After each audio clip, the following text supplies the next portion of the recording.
बाप रे बाप, मेरा पुत्र तो लफवा से भी लफवा निकल गया। इधर आओ। अच्छा तो तुमने मेरे बेटे से दोस्ती लगाया है? हाँ, दोस्ती लगा भी लिया तो कोई दिक्कत की बात नहीं है। मेरे महल तक आने का तुम्हारा हिम्मत कैसे हुआ? आपकी महल तक मेरी दोस्त ने वहां तक लाया। तो चलो दोस्त, मेरे घर द्वार देख लेना। यहाँ तक आ भी गया तो कोई दिक्कत की बात नहीं है, लेकिन महाराज के गोद में तुमको बैठने के लिए किसने कहा? मुझे दोस्त ने बिठाया, अपनी जिद से बैठा। तुम्हारा मित्र ने कहा बैठने के लिए तो बैठ गया। हाँ, तुम्हारा मित्र कहेगा जाओ आगे में समुद्र है उसमें डूब के जान दे दो, क्या तुम जान दे दोगे? नहीं माँ, मैं जान कैसे दे देंगे? दोस्त होता है। जब तुम दोस्त कह देगा कि आगे में जल जाओ तो मैं दोस्त के लिए आगे में भी जल जाएंगे माँ। तो तुम्हारा मित्र कहेगा कि जाओ समुद्र में जो डूब के जान दे दो तो तुम जान भी दे सकते हो। हाँ, हरामजादा मुझसे जवान लड़का है। हरामजादा कहेगा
चलो खड़े हो जाओ। चलो सबसे पहले तुम अपने आंख से आंसू पोंछो। चल पोछ साफ से। और याद रख, मेरा उत्तम कुमार गया है नाश्ता लाने के लिए। मेरा बेटा जब नाश्ता लेकर के आएगा तो मेरे बेटे के सामने में तुम्हारे आंखों से एक बूंद आंसू नहीं गिरना चाहिए। ठीक है माँ। अगर एक बूंद आंसू टपक गया तो हरामजादा मैं तुमको भी टपका डालूंगी, समझ गया? ठीक है माँ। चल साइड में खड़े हो, चल साइड में खड़े हो। बेटा उत्तम,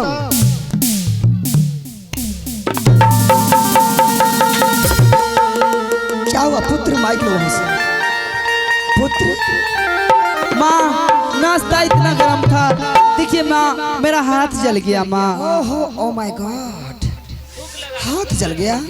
अच्छा अच्छा, देखो पुत्र, चलो मैं तुझे महलम लगा दूंगा। कौन सी कंपनी की?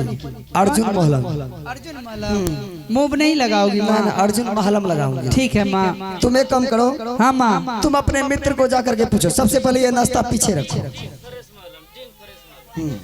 हाँ, आराम से बेटा।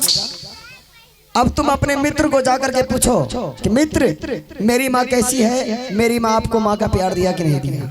मैं तो जानता ही हूँ माँ कि आपने मेरे मित्र जी को बहुत ही दुलार और प्यार किए होंगे। मित्र जी, हाँ दोस्त। मित्र जी आप ये बताइए मेरी माँ कैसी है? आपका सम्मान सेवा सत्कार किया कि नहीं किया?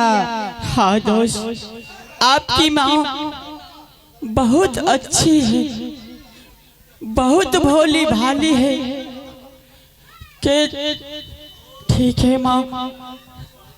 दोस्त, तुम्हारी माँ इतना मुझे प्यार किया, इतना दुलार किया। उस जंगल में मेरी माँ है, उतना दुलार नहीं किया दोस्त। किंतु मित्र जी ये क्या, मैं आपकी आंखों में आंसू देख रहा हूँ मित्र जी। अरे पुत्र, तुम्हारे आंखों में आंसू? बाप रे, अगर एक माँ के सामने में पुत्र को आंख से आंसू चले तो कितनी दिक्कत की बात है। पुत्र तुम इस वक्त हकीकत में तुम्हारा एक मिनट रुक जाओ पुत्र, हकीकत में ओहो ना ना ना,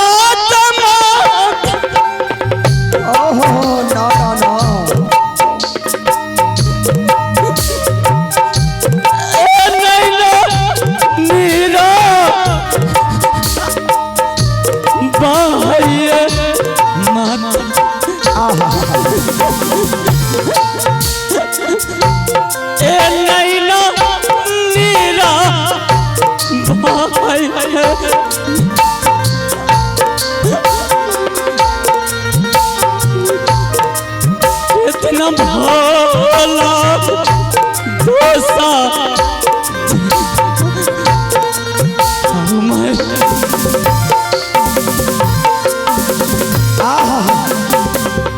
बस अब आंसू मत बहाओ। देखो बेटा, हकीकत में तुम बहुत अच्छे हो, बहुत अच्छे विचार को हो। आओ एक बार मेरे गले से लग जाओ। आओ पुत्र। ठीक है।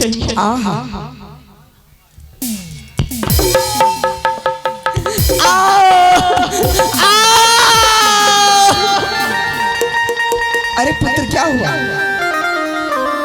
कुछ बहुत अच्छा लगा माँ। मित्र जी आप जो चिल्ला रहे थे, क्या आपको माँ की याद आ रही है? हाँ हाँ दोस्त, मुझे माँ इतना प्यार किया ना, मेरी माँ की याद आ गई कि मेरी माँ किस तरह होगा टूटी फूटी झोपड़ी में, इसलिए मैं माँ माँ कर रही थी।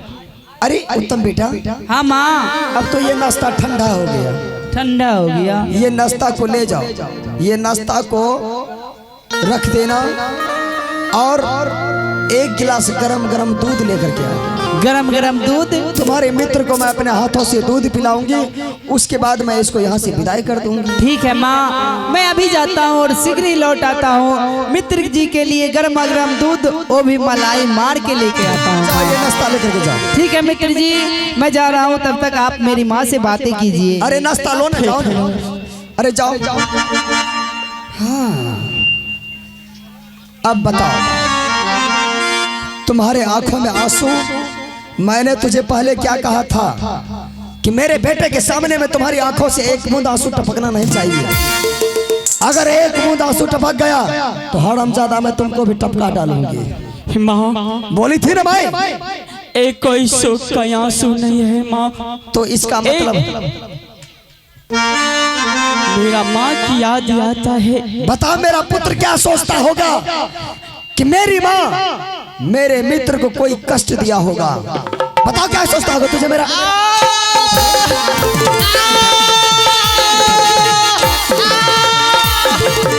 डर नहीं था रे, हैं? डर नहीं था रे।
चल खड़े हो जा, खड़े हो जा, चल चल।